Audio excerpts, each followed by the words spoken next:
Hello friends, मैं हूं Garima Verma. Welcome to my YouTube channel guys आज हम बात करेंगे बीएससी एग्रीकल्चर की बुक एलिमेंट्री मैथमेटिक्स के अंदर जो चैप्टर है इंटीग्रेशन यानी समाकलन, उसकी एक्सरसाइज 2 के क्वेश्चन 1 से लेके 15 तक इस वीडियो के अंदर हम लोग डिस्कस करने वाले हैं। तो चलिए गाइस स्टार्ट करते हैं आज की इस वीडियो को। देखिए क्वेश्चन नंबर 1 आपसे क्या कह रहा है कि ax plus B to the power 4 और उसका इंटीग्रेशन हमें निकालना है। देखिए ये चीज हमें पता है कि फॉर्मूला क्या होता है, हम पढ़ ही चुके हैं। जैसे कि हमने आपको बताया था कि x की पावर n का जो फॉर्मूला होता है वो होता है x की power n plus 1 upon n plus 1। ठीक है, तो यहां वही चीज लगने वाली है। इस पूरे को हम x कंसिडर करेंगे।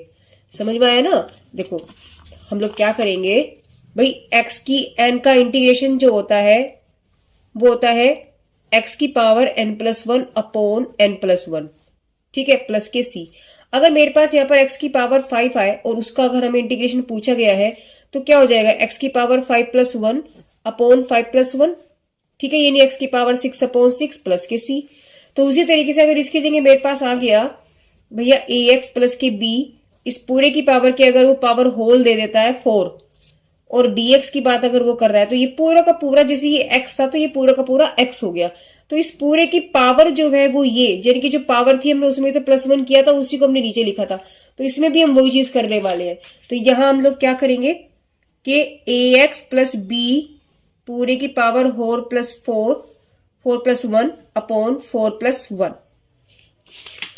साथ में क्योंकि x के साथ एक कांस्टेंट जुड़ा हुआ है, तो जब ये कांस्टेंट जुड़ा हुआ है तो इसका हम क्या करेंगे, यहां पर इसका हम डिफरेंशिएशन करेंगे। तो हमें पता है कि इसका डिफरेंशिएशन क्या होगा। देखो इसको फिर से एक बार मैं समझाती हूँ कि हम क्या करेंगे। देखिए ax plus B to the power, इसकी पावर 4 था, इस पूरे को हमने x माना। जब हमने इसको x माना तो आपके पास फॉर्मूला यही वाला लगेगा, x की power n is equal to क्या होता है n x की power n plus 1 upon n plus 1। ठीक है, उसी बेस पर हमने ये वाला फॉर्मूला यहाँ पर अप्लाई कर दिया, तो ये चीज आपके पास बन गई ax plus B to the power 4 plus 1, और जो पावर होती है उसी को हम नीचे लिखते हैं। यहां तो सिंपल एक x था, बट यहां पर आपके पास क्या है, यहां पर x के साथ में कांस्टेंट भी जुड़ा हुआ है।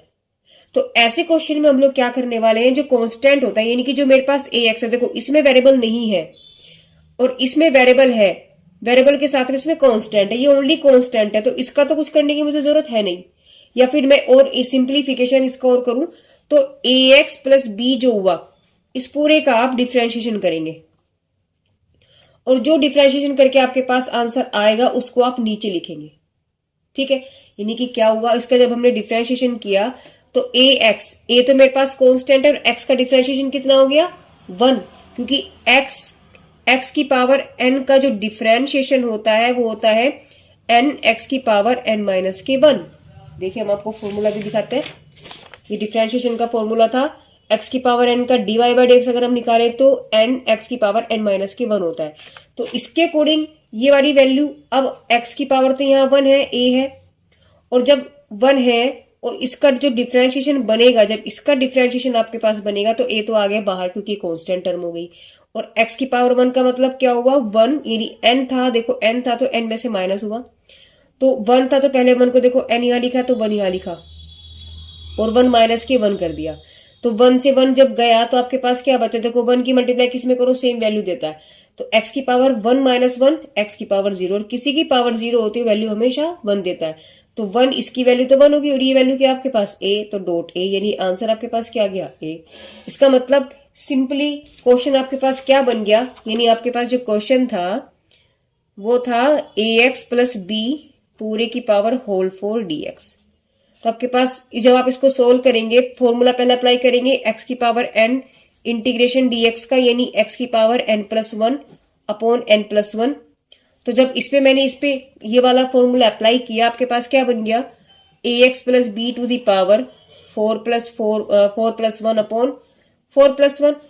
लेकिन क्योंकि यहाँ पर इसके साथ कांस्टेंट भी है, वेरिएबल के साथ कांस्टेंट है, तो इस पूरे का अब हम क्या करेंगे डिफरेंशिएशन। इस पूरे का डिफरेंशिएशन जब हमने किया, लेकिन जो डिफरेंशिएशन होता है उसे हम कहाँ लिखेंगे नीचे, ना कि ऊपर, उसे कहाँ लिखेंगे हम नीचे, तो यानी कि 1 अपॉन करके।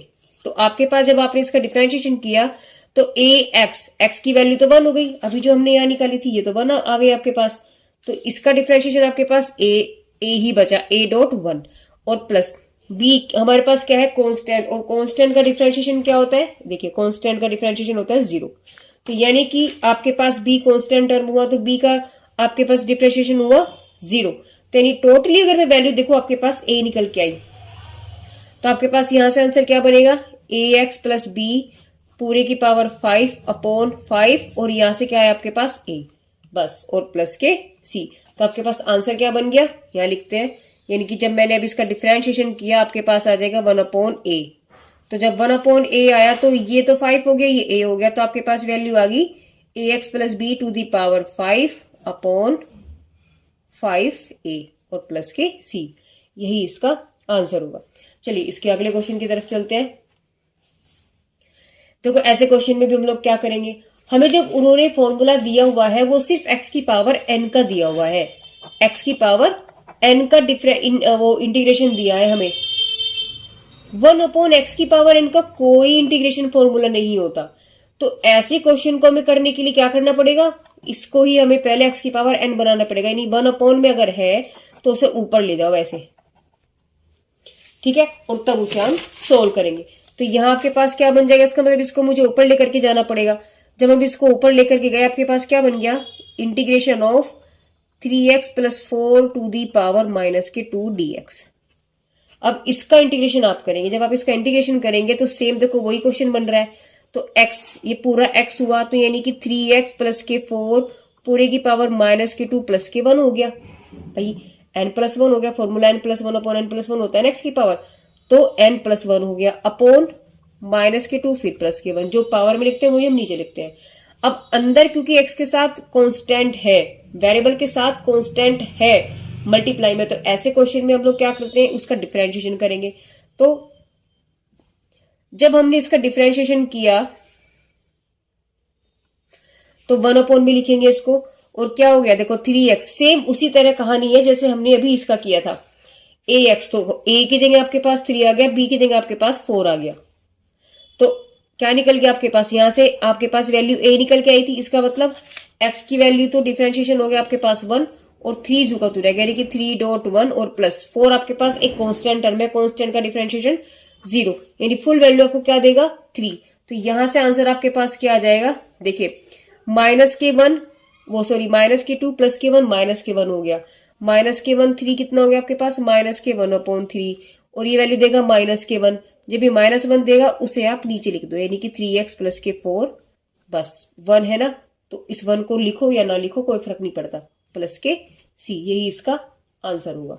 चलिए अब हम बात करेंगे क्वेश्चन नंबर 3 की। देखिए 3 में आपसे दिया है कि इंटीग्रल निकालना है आपको 4 to the power 3x plus के 2। अब इसका मतलब क्या हुआ, देखिए हमें पता है कि a की पावर x dx का जो इंटीग्रल होता है वो होता है a to the power x upon log base e a plus के c।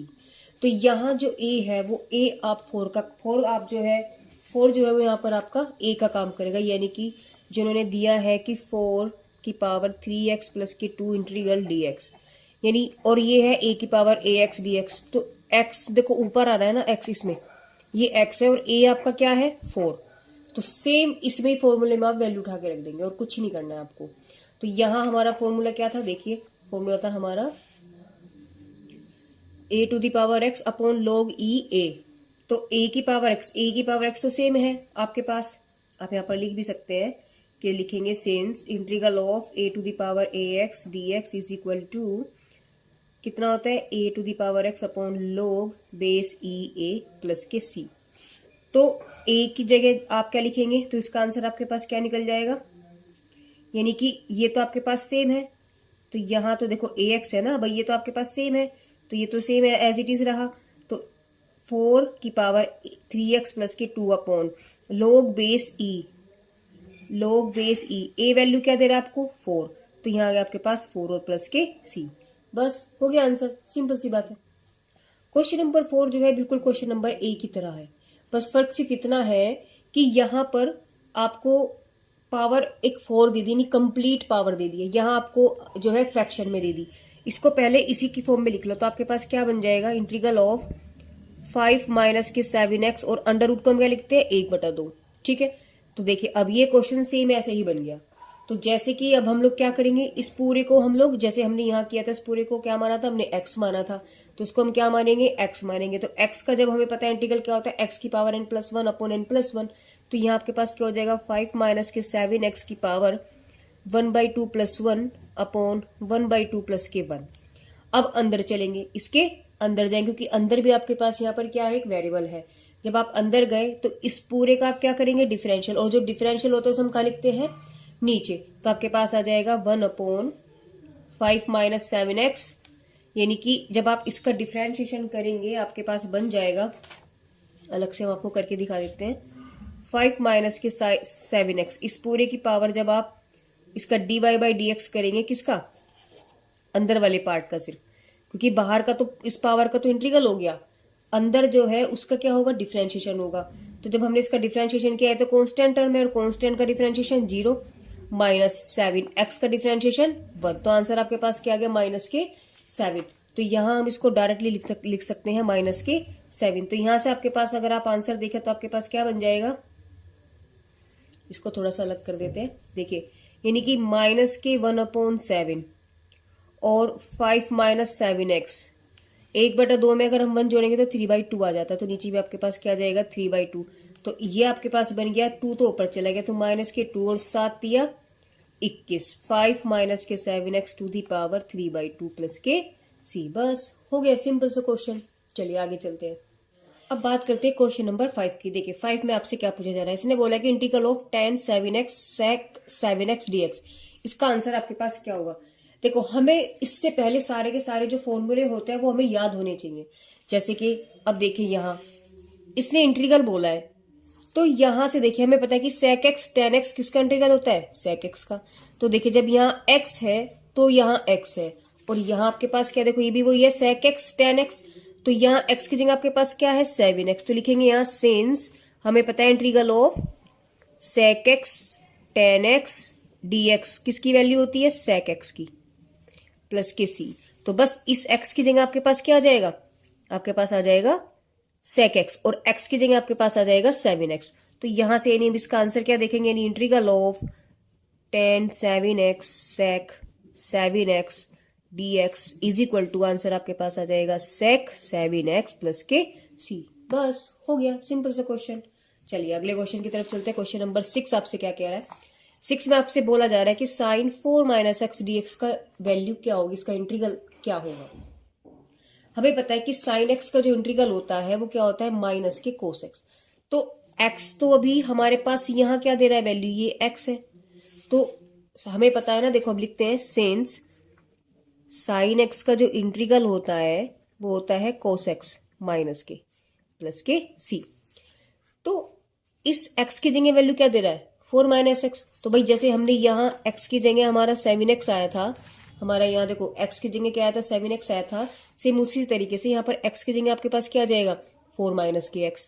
तो यहाँ यानी कि integral of sign 4 minus x, sorry guys यहाँ पर एक थोड़ा सा मिस्टेक हो गया कि हमने 7x तो कर दिया, लेकिन अभी हमारे पास अगर ये वेरिएबल सिंगल होता तो हम यही छोड़ देते कि देखो यहाँ x था, लेकिन यहाँ 7x है, तो इस 7x का हमें क्या करना पड़ेगा, वो डिफरेंशिएशन करना पड़ेगा, और उस डिफरेंशिएशन को हम कहाँ लिखेंगे, नीचे।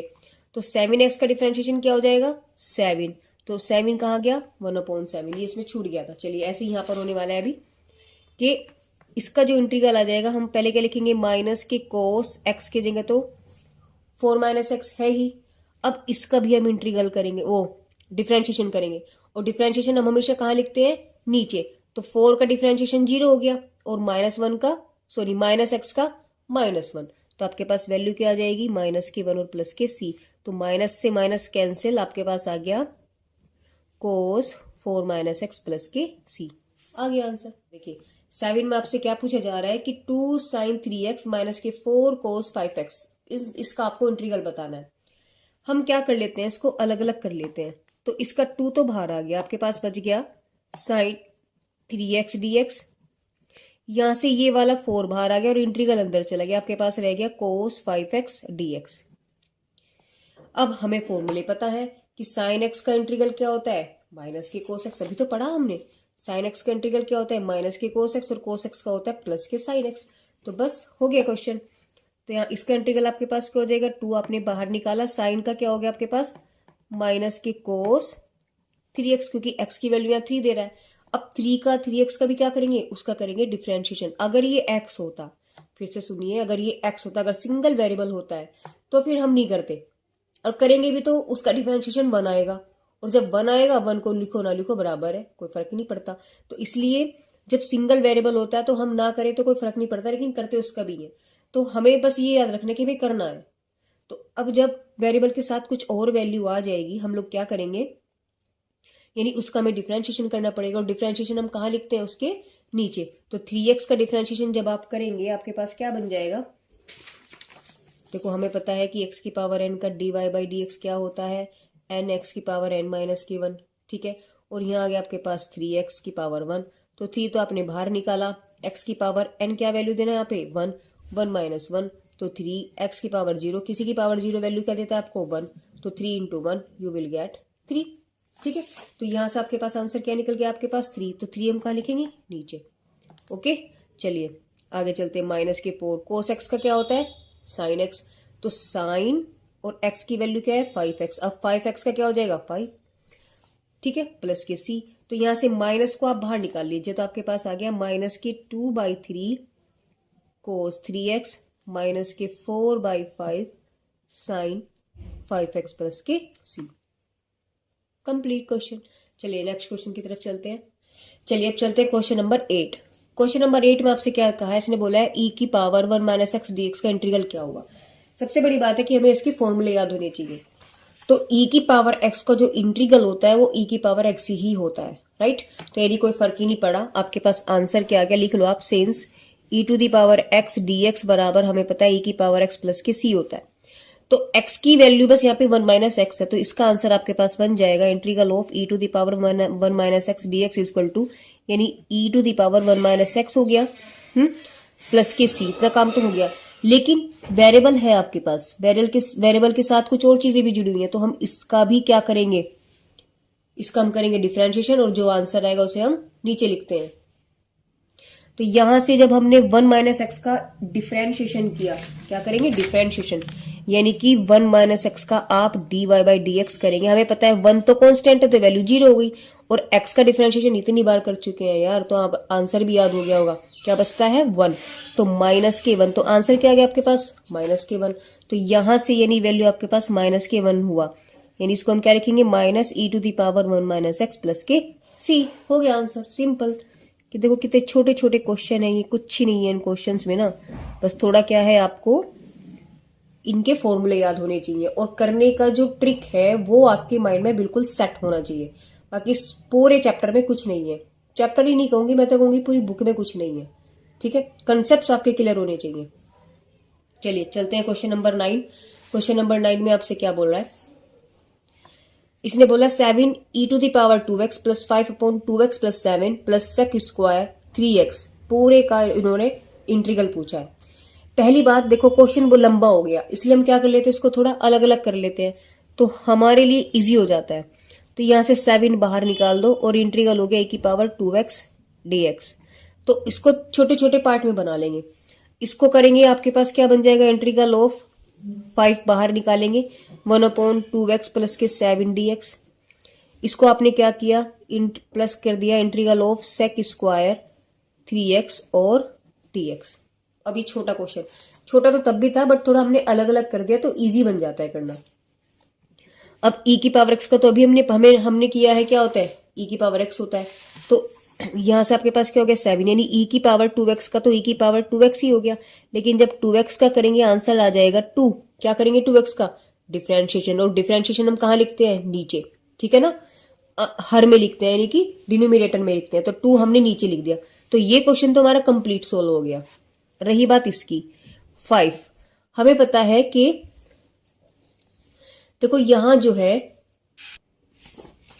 देखो इसके लिए हमें पता है कि देखो 1x जो है वो नीचे है, और x के ऊपर ना तो कोई पावर है, इसके लिए कोई ऊपर होल पावर नहीं है।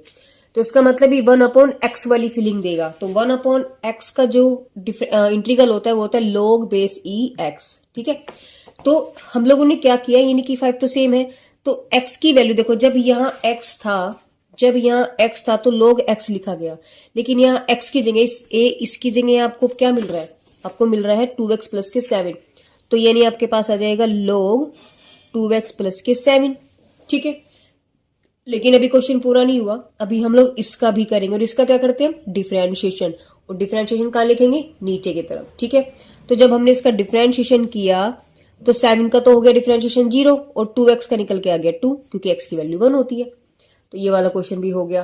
तो एक ही क्वेश्चन में उन्होंने 3 क्वेश्चन ऐड कर दिए और कुछ ही नहीं किया उन्होंने। ठीक है, आगे चलिए, प्लस सेक स्क्वायर 3x, हमें एक फॉर्मूला याद होनी चाहिए। प्लस देखिए, सेक स्क्वायर किसका होता है, सेक स्क्वायर x होता है 10x का, x है तो x है, और यहाँ 3x है तो 3x आ जाएगा, तो आपके पास क्या बन गया 10 3x। और 3x का जब आप ये करना ना भूले, 3x का क्या करेंगे, अब आप डिफरेंशिएशन करेंगे, और डिफरेंशिएशन कहाँ लिखते हैं, नीचे। तो आंसर क्या आ गया आपके पास 1/3 प्लस के c। तो यही इसका आंसर भी होगा। चलिए चलते हैं क्वेश्चन नंबर 10 की तरफ। क्वेश्चन नंबर 10 देखिए, 10 में आपसे क्या बोला है, इसने बोला साइन क्यूब एक्स dx का इंटीग्रल आपसे पूछ रहा है। पहली बात तो देखिए गाइज, हर एक क्वेश्चन में एक नई ट्रिक है ना। कुछ क्वेश्चंस आपके पास वही सेम, हालांकि ट्रिक सारी सेम वही है, लेकिन फिर भी थोड़ा सा उससे पहले कुछ आगे पीछे में चेंज करना पड़ता है। जैसे कि क्वेश्चन है, अब हमने तो साइन एक्स का इंटीग्रल पढ़ा है, ना कि साइन क्यूब एक्स का या साइन 4x का, राइट। हम लोग क्या करेंगे, देखिए हमारे पास जो फॉर्मूला है वो सिर्फ किसका है, साइन एक्स का है, लेकिन साइन ये क्यूब है तो नहीं हो सकता। हमें क्या करना पड़ेगा, हमें फॉर्मूला याद होना चाहिए। हमें पता है, लिखेंगे यहाँ सिंस, फॉर्मूला क्या होता है, sign 3x is equal to, आपके पास होगा फॉर्मूला 3 साइन एक्स माइनस के 4 साइन क्यूब एक्स। ठीक है, यहां से आपको क्यूब मिल गया। अब ये क्यूब की वैल्यू निकाल लो, तो क्यूब की वैल्यू निकालने का मतलब हुआ इस पूरे को आप उठाओ इधर ले आओ, और इस पूरे को उठाओ आप उधर ले जाओ, तो आपके पास बन गया 4 sine cube x is equal to 3 sine x minus के साइन क्यूब एक्स। यानी क्या किया हमने, इसको उठाया इधर ले गए, इसको उठाया इधर ले गए, बस हमने और कुछ नहीं किया। अब ये क्यूब इधर रह गया, 4 एक्स्ट्रा है, 4 उठाओ इसके नीचे ले जाओ, तो आपके पास आ गया 1/4 3 साइन एक्स माइनस के साइन क्यूब एक्स। ठीक है, अब बस इस पूरे की जगह हमें क्या रखना है, वैल्यू उठा करके ये रखना है। तो आपके पास क्वेश्चन क्या बन जाएगा, आपके पास आ जाएगा, यानी कि integral of sine cube x dx is equal to, इस पूरे की जगह आपके पास आ गया 1/4 3 साइन एक्स, इसको अंदर ले जाओ तो माइनस के 1/4 साइन क्यूब एक्स, और पूरे का भार आ गया आपके पास dx। यहां से आपने अलग अलग कर लो उसको, तो आपके पास हो जाएगा 3/4, यानी कि 3/4 तो बाहर आ गया, इंटीग्रल आ गया आपके पास साइन एक्स का और dx, माइनस यहां से 1/4 बाहर निकाला, आपके पास आ गया साइन 3x और dx। अब देखिए, अब सिंपल फॉर्मूला बन गया, हमें पता है कि साइन x का जो इंटीग्रल होता है वो होता है माइनस के कोस x, तो यहां वैल्यू आपके पास क्या बनेगी, माइनस के कोस x।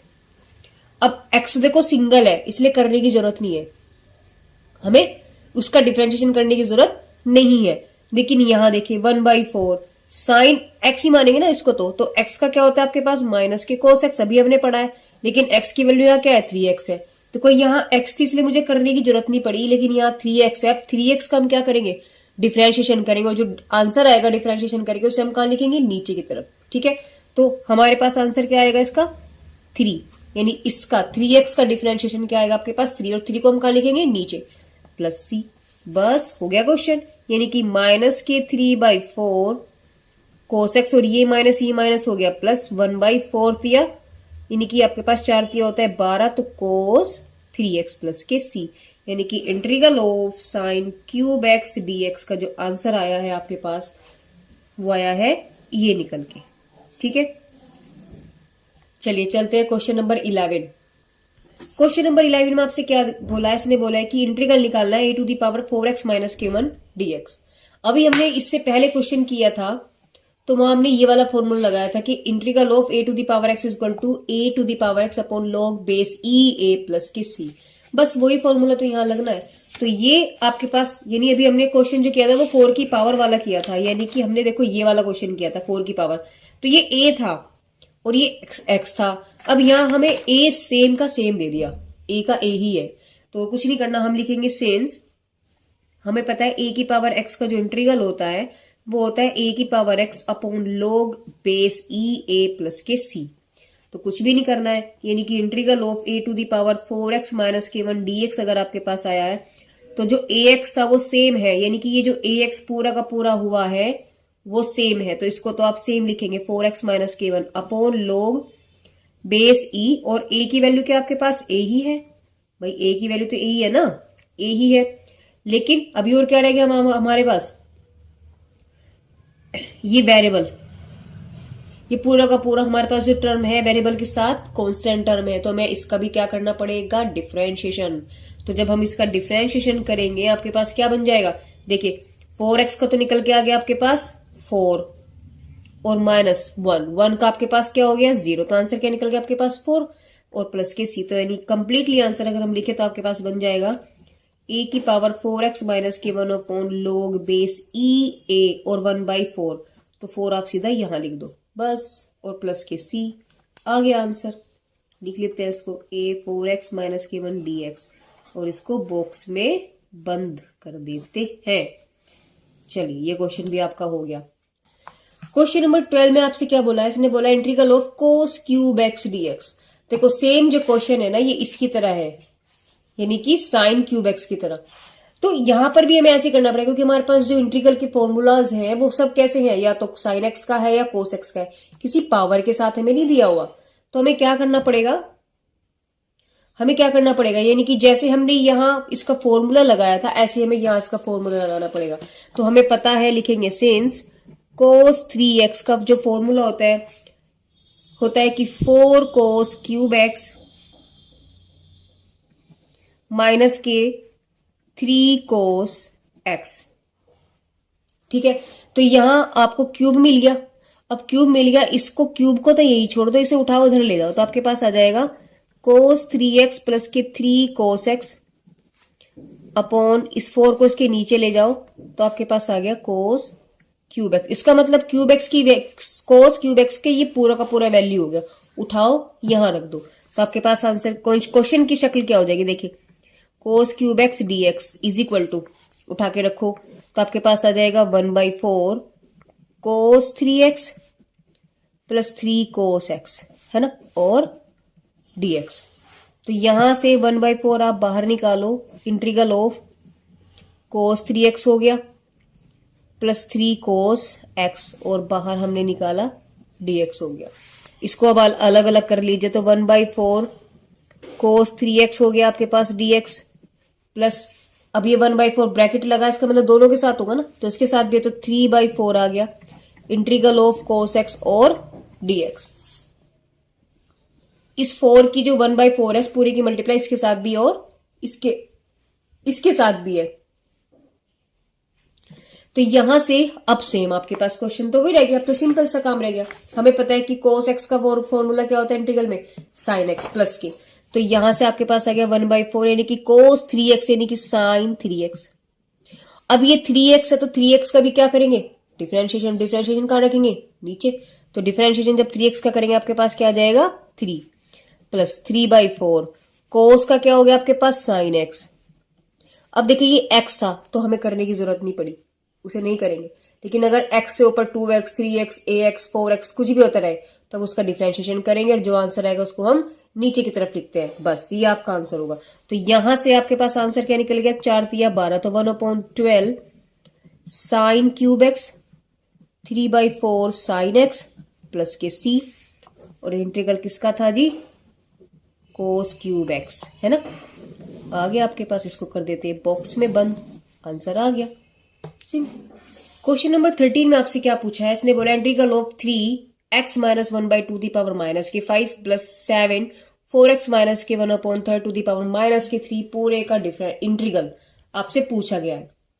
देखो कुछ नहीं है, सिर्फ जितना देखने में डरावना लग रहा है, आपको डिफिकल्ट लग रहा है, उतना ही इजी है और कुछ भी नहीं है इस पूरे क्वेश्चन में, इसलिए डरने की जरूरत नहीं है। सिर्फ अपने दिमाग को सेट करना है, आपको सारे फॉर्मूले याद होने चाहिए, ट्रिक आनी चाहिए, समझ में आ जाना चाहिए, तो बस फिर कोई प्रॉब्लम ही नहीं है। कितने भी डिफिकल्ट क्वेश्चन आ जाए, वैसे डिफिकल्टी है नहीं, क्योंकि चीजें तो देखने में जो हार्ड लगती है ना, वो उतनी ही ईजी होती है। ओके चलिए करते हैं, स्टार्ट करते हैं इस क्वेश्चन को। देखिए क्या कर रहे हैं, पहले इसको आप अलग अलग कर लो, सिरदर्दी खत्म हो जाएगी। दो पार्ट में क्वेश्चन छोटा हो जाता है तो इजी रहता है।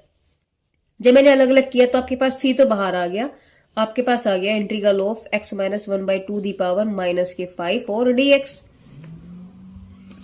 प्लस 7 बाहर आ गया, इंटीग्रल आपके पास बचा 4x माइनस के 1/3 माइनस के 3 dx। ठीक है, अब हमें क्या पता है, हमें पता है इंटीग्रल ऑफ x की पावर n की क्या होती है वैल्यू, x की power n plus 1 upon n plus 1 plus C. बस ये तो फॉर्मूला यूज होना है यहाँ पर। हमें पता है कि x to the power n dx का इंटीग्रल क्या होता है, x to the power n plus 1 upon n plus 1। तो ये पूरा का पूरा आपके पास x हुआ। तो यहां से जब आप क्वेश्चन करेंगे आपके पास 3, तो आपने जब इंटीग्रल किया यानी ये पूरा का पूरा आपके पास इसकी तरह x होगा। देखो जी ये x है, ये x है और ऊपर n है तो ये n है, तो इस पूरे को आप x मानकर काम करिए। तो x माइनस 1/2, ठीक है, और पूरे की पावर में n में प्लस 1 हो गया, यानी इस n में प्लस 1 हो गया, तो माइनस के 5 प्लस 1, और जो ऊपर लिखा उसे हम नीचे लिखेंगे माइनस के 5 प्लस 1। सेम इसकी भी यही कहानी है, तो 7 बाहर है, इस पूरे x माइनस के 1/3, ठीक है, और पावर हो जाएगी माइनस के 3 प्लस के 1, तो जो ऊपर लिखा वही हम नीचे लिखेंगे, तो 3 प्लस के 1। अब एक फर्क है, यहां तो x था इसलिए मुझे जरूरत नहीं पड़ी, ठीक है, यहाँ x के साथ 4 है, यानी x के साथ एक कांस्टेंट टर्म है, वेरिएबल के साथ कांस्टेंट। जहां कांस्टेंट और वेरिएबल आ जाते हैं फिर हमें क्या करना पड़ेगा, डिफरेंशिएशन, और डिफरेंशिएशन को कहां लिखेंगे, नीचे। तो कुछ नहीं करना, इसका मतलब इसमें तो मुझे डिफरेंशिएशन करने की जरूरत नहीं पड़ी, और करेंगे भी तो 1 आएगी वैल्यू, तो कोई फर्क नहीं पड़ा, बट यहाँ 1 नहीं आएगी क्योंकि इसके साथ 4 है।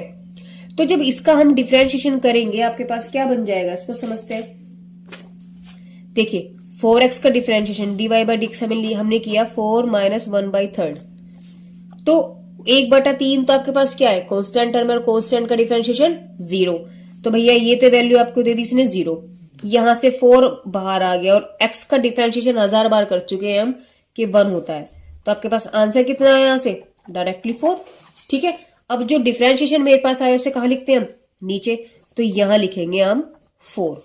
ओके, तो आपके पास आंसर क्या बन गया यहां से, इंप्लाइज इज दैट 3 अपॉन ये हो गया आपके पास माइनस के 4, x माइनस 1/2 दी पावर माइनस के 4 प्लस के 7 अपॉन 16 आ गया यानी 16, और 4x माइनस के 1/3 की पावर माइनस के 2, सॉरी गाइस मिस्टेक हो गया कि -3 प्लस 1 आपके पास -2, तो -2 में 4 की मल्टीप्लाई करेंगे तो आपके पास 8 आएगा, ठीक है ना। बस, तो यानी इसको हम और भी सिंप्लीफाई क्या कर सकते हैं, इस माइनस को आप ऊपर लिख लो, तो माइनस के 3/4 x माइनस 1/2 माइनस 4 प्लस का यहाँ भी माइनस लिख दीजिए आप 7 अपॉन 8, 4x माइनस के 1/3 माइनस के 2, बस हो गया आंसर। चलिए अगले क्वेश्चन की तरफ चलते हैं, क्वेश्चन नंबर 14। क्वेश्चन नंबर 14 में इसने पूछा है कि इंटीग्रल आपको निकालना है 3/√1 माइनस 4x dx। देखो क्या करना है, डरना नहीं है, डरना नहीं है बिल्कुल भी, कुछ नहीं करना, इसको एक सिंपल फॉर्म में चेंज कर लो। 3 हमने बाहर निकाला, 1/1 माइनस 4x की पावर, अंडर रूट को क्या लिखते हैं हम, 1/2, ठीक है। 3 हमने बाहर लिखा और इसे उठाओ ऊपर ले जाओ आप, तो 1 माइनस 4x की पावर माइनस के 1/2 dx हो गया। अब हमें ये चीज पता है क्या, कि इंटीग्रल ऑफ x की power n dx equal to n plus 1 upon n plus 1 plus के c होता है। यहां n क्या है आपके पास, माइनस के 1/2, बस हो गया क्वेश्चन। तो 3 ये पूरा का पूरा x का काम करेगा, तो 1 माइनस 4x की पावर माइनस के 1/2 प्लस के 1, और जो ऊपर लिखा वो हम नीचे लिखते हैं माइनस के 1/2 प्लस के 1, बट x के साथ 4 है, अकेला x नहीं है, अकेला x नहीं है, यानी x के साथ वेरिएबल के साथ कांस्टेंट है। जब कांस्टेंट है तो डिफरेंशिएशन करेंगे, डिफरेंशिएशन करके कहां लिखेंगे उसको, नीचे की तरफ, यानी हर में, यानी कि डिनोमिनेटर में। तो यहां से जब आपने इसका डिफरेंशिएशन किया तो 1 ने तो हो गया, देखो 1 तो हो गया आपके पास 0, और -4x का x का हो गया 1, तो आंसर क्या बचा आपके पास, केवल -4। तो इसको यही देख लेते हैं, यानी -k इज इक्वल टू लेके चलो 3, आपके पास हो गया 1 - के 4x की पावर, 1 में से हाफ गया, हाफ ही रह जाता है, ठीक है, 1 में से हाफ गया, हाफ ही रह गया, और हो गया आपके पास -4। इसको इससे कैंसिल कर दो, तो आंसर आपके पास आ गया -3/2, और जी 1 - के 4x की पावर 1/2 बस, और प्लस के c, यही इसका आंसर है। यहां पर भी आप प्लस c लिख लीजिएगा, ठीक है। चलिए क्वेश्चन नंबर, आज की इस वीडियो का लास्ट क्वेश्चन है, क्वेश्चन नंबर 15। देखते हैं उसमें क्या लिखा है। इसमें इसने क्या बोला है, देखिए, इंटीग्रल ऑफ 2/x माइनस के 1/7 - 4x प्लस के 1/e⁻²x माइनस के 5 पूरे का इंटीग्रल आपसे पूछा है। यानी एक ही क्वेश्चन में इसने 3 क्वेश्चन दे दिए। तो ऐसे क्वेश्चन में हमने आपको समझाया है, बताया था क्या कि इसको आप पहले अलग अलग लिख लो, तो आपकी सिरदर्दी खत्म हो जाएगी, है ना। आपको देख के जो डर लगता है ना, कितना बड़ा क्वेश्चन है ना, तो वो क्वेश्चन का जो आपके अंदर जो हवा बना है ना, वो खत्म हो जाएगा, छोटे छोटे पार्ट में आपके पास से क्वेश्चन आ जाएगा। तो यहाँ आप क्या करेंगे, यानी इसको जब आपने अलग किया तो 2 तो बाहर आ गया, जो कांस्टेंट टर्म होती है ना वो हमेशा बाहर आ जाती है। इंटीग्रल ऑफ 1/x √x, ये वाला पार्ट तो आप ऐसे बन गया, माइनस dx लिखना ना भूलें बिल्कुल भी, क्योंकि अभी ये क्वेश्चन एक अलग बन गया है, ठीक है ना। इंटीग्रल ऑफ 1/7 - के 4x और dx plus integral of 1/e⁻²x minus के 5 और dx। तो इस एक क्वेश्चन के हमने 3 क्वेश्चन बना दिए। अब ये छोटे छोटे क्वेश्चन बन गए। अब आपको क्वेश्चन को सोल्व करने में बिल्कुल भी दिक्कत नहीं आएगी, ना ही आपको डर लगेगा, ठीक है। तो यहां से ऐसे क्वेश्चन अब हम हर तरीके से कर चुके हैं। देखिए क्या करेंगे, 2 इंटीग्रल ऑफ 1/x, और अंडर रूट का मतलब क्या होता है, 1/2, है ना, dx। चलिए इंटीग्रल ऑफ, इसे अभी ये लिखते हैं कि माइनस के 4x, इसको सेम अभी ऐसे ही लिखेंगे, प्लस के इंटीग्रल ऑफ, अब e की पावर की अगर हम बात करते हैं तो वो e की पावर होती है ऊपर, e की पावर होती है ऊपर, 1 में तो नहीं है ना, इसका मतलब हमें क्या करना पड़ेगा, इसको ऊपर लेके जाना पड़ेगा। तो यहां से हम लोगों ने क्या किया, -2x माइनस के 5 dx, यानी इस e की पावर को हम ऊपर ले गए। समझ में आया मैंने क्या किया? आधे तो सोच रहे पता नहीं मैम ने क्या कर दिया। भाई e की पावर x है, ठीक है, लेकिन हमें यहां मिला है 1/e की पावर x, तो इसको ऊपर ले जाओ। तो जब आप इसको ऊपर ले जाओगे e की पावर क्या हो जाएगी, तो ये प्लस से ऊपर जाके माइनस हो जाएगी। बस ये काम किया मैंने, लेकिन इस x की जगह आपके पास ये पूरा सा तामझाम है और कुछ नहीं है, तो इसलिए इस पूरे के आगे आपके पास माइनस लग जाएगा। चलिए अब क्या हुआ जी, 2 इंटीग्रल ऑफ, दोनों की पावर गुणा में घाते जुड़ जाती है, आपके पास कितना हो गया, हाफ प्लस 1 3/2।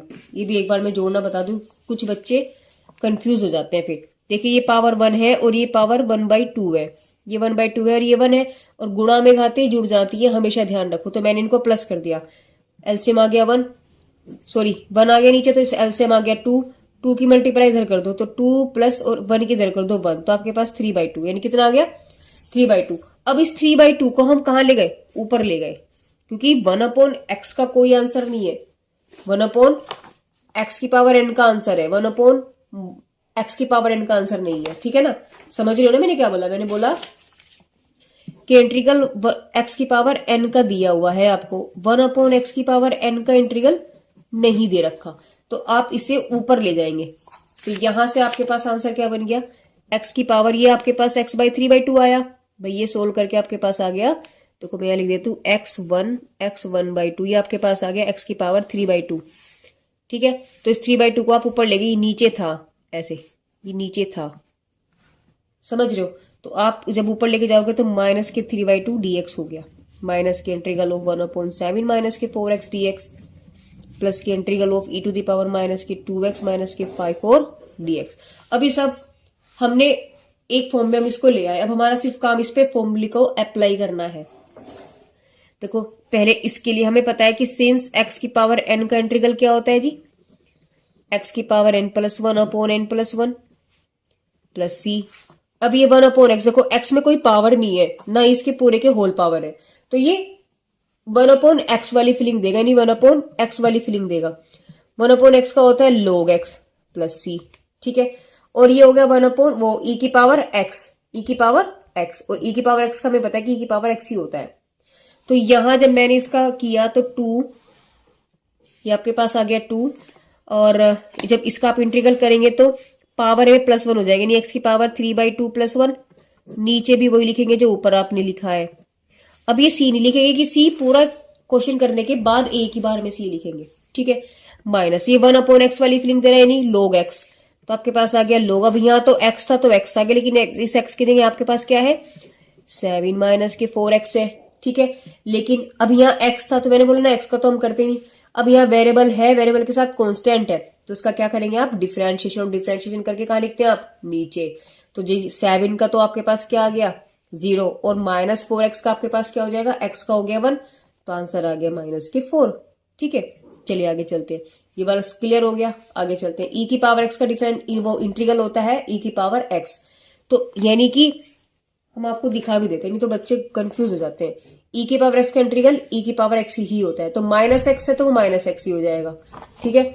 तो यहां आपके पास हो गया e की पावर -2x - 5। अब इसका भी करेंगे, क्योंकि यहां आपके पास क्या है, कांस्टेंट वेरिएबल जुड़ा हुआ है एक वेरिएबल के साथ में, यानी वेरिएबल और कांस्टेंट दोनों है, इसलिए तो आपने इसका क्या कर देना है, डिफरेंशिएशन। और डिफरेंशिएशन करके कहां लिखेंगे उसको, नीचे। देखो ऊपर जो अगर चीजें हैं इसका तो हम करते हैं इंटीग्रल, और जब हम ऊपर वाले पार्ट का करते हैं एक अलग अंदर घुस के उसका करते हैं, तो उसका करते हैं हम डिफरेंशिएशन। और डिफरेंशिएशन करके कहां लिखते हैं उसको हम, नीचे। तो यहां जब आपने इसका डिफरेंशिएशन किया तो आपके पास आ गया, माइनस तो बाहर बैठा है, 2x का हो गया आपके पास 2, और -5 का हो गया आपके पास, यानी कि x का हो गया 1 और माइनस हो गया 0 प्लस के c। बस हो गया। अब तो इसको थोड़ा सा सही से शक्ल में लिख देते हैं। आपके पास आ जाएगा 2x की पावर, देखिए इसको सोल्व कर लेते हैं, -3/2 +1, नीचे 1 आ गया, यानी -3, एलसीएम आ गया इसका 2, इस 2 के इधर मल्टीप्लाई कर दो तो आपके पास हो गया +2, यानी कि -3 + 2 यानी -½ आपके पास आंसर आया ये -½ तो जी -½ अपॉन -½ नीचे आ जाएगा, और ये माइनस प्लस कर देगा तो 1/4 log 7 - 4x प्लस के, ये वाला माइनस इस प्लस को माइनस कर देगा, तो e की पावर आपके पास बच गया -2x प्लस -5, और अपॉन में आपके पास 2, ठीक है, प्लस के c। अभी और भी सोल्व हो सकता था क्या, इस 2 से नहीं, इस 2 के ऊपर मल्टीप्लाई हो जाएगी, तो 2 की मल्टीप्लाई होगी -4 हो गया, क्योंकि ये वाला माइनस ये वाला आ गया, और इसके ऊपर मल्टीप्लाई हो जाएगी, तो x की पावर आपके पास -½ प्लस 1/4 log 7 - 4x - 1/2 e की पावर -2x - 5 प्लस के c। आप चाहे तो क्वेश्चन को यहां छोड़ दें, नहीं तो जो पावर आपकी माइनस में है इसको आप पॉजिटिव करके भी छोड़ दें, आपकी मर्जी है। तो मैं और आगे कर देती हूँ एक स्टेप, क्या आपका आंसर यहां पर भी ठीक होगा, कुछ गलत नहीं होगा, लेकिन फिर भी हम हमेशा कोशिश करते हैं कि हमारी जो पावर है वो माइनस में ना रहे। तो आपके पास बचेगा माइनस, इसे नीचे ले गया, आपके पास आ गया √x, ठीक है, प्लस 1/4 log 7 - 4x माइनस 1/2। अब ये पावर है माइनस में, नीचे ले जाओ आप इसको, क्या बन गया e की पावर 2x - 5 प्लस के c। तो ये आपके पास आंसर आ गया। अब आपके बुक में आंसर या तो ये होगा या ये होगा, दोनों ही ठीक है, इसमें कोई गड़बड़ नहीं है, कोई मिस्टेक नहीं है, ठीक है। हाँ, तो इन्होंने जो है ऊपर वाला ही आंसर दिया हुआ है, देखिए जो मैंने ऊपर लिखा हुआ है वही आंसर इन्होंने दिया हुआ है, यानी कि यहाँ छोड़ दिया इन्होंने। हम इसको ही बॉक्स में बंद कर देते हैं। आपकी जो बुक में आंसर है वो यही है। अब कुछ बालक सोचेंगे कि यहाँ कुछ गड़बड़ हो रहा है, इस माइनस के आप अंदर मल्टीप्लाई कर दीजिएगा, वो वाला आंसर आ रहा है, ठीक है। चलिए, तो गाइस यहाँ इस वीडियो के अंदर हमने डिस्कस किया है कि जो एक्सरसाइज 2 है आपकी इंटीग्रल की, एक्सरसाइज 2 के क्वेश्चन नंबर 1 से लेके 15 तक हमने यहाँ पे कंप्लीटली डिस्कस किया है। गाइस आपको कोई भी परेशानी हो, दिक्कत हो, आप मुझे कमेंट करके जरूर बताएं, ठीक है। मैं कोशिश करूंगी कि आपके प्रॉब्लम्स को सोल्व किया जाए। साथ में मैं ये कहना चाहूंगी, आपके जनवरी में एग्जाम्स हैं तो आप अभी से कड़ी मेहनत करना स्टार्ट कर दीजिएगा, ठीक है। जितना प्रैक्टिस आप करेंगे उतना ही आपको फायदा मिलेगा। मैथ्स एक ऐसा सब्जेक्ट है जो प्रैक्टिस के साथ ही चलता है, ना कि आप थ्योरेटिकल सब्जेक्ट है कि आप इसको रट्टा मारा और हो गया, ऐसा बिल्कुल इसमें नहीं होगा, ठीक है। तो guys thank you for watching my videos and take care, bye bye.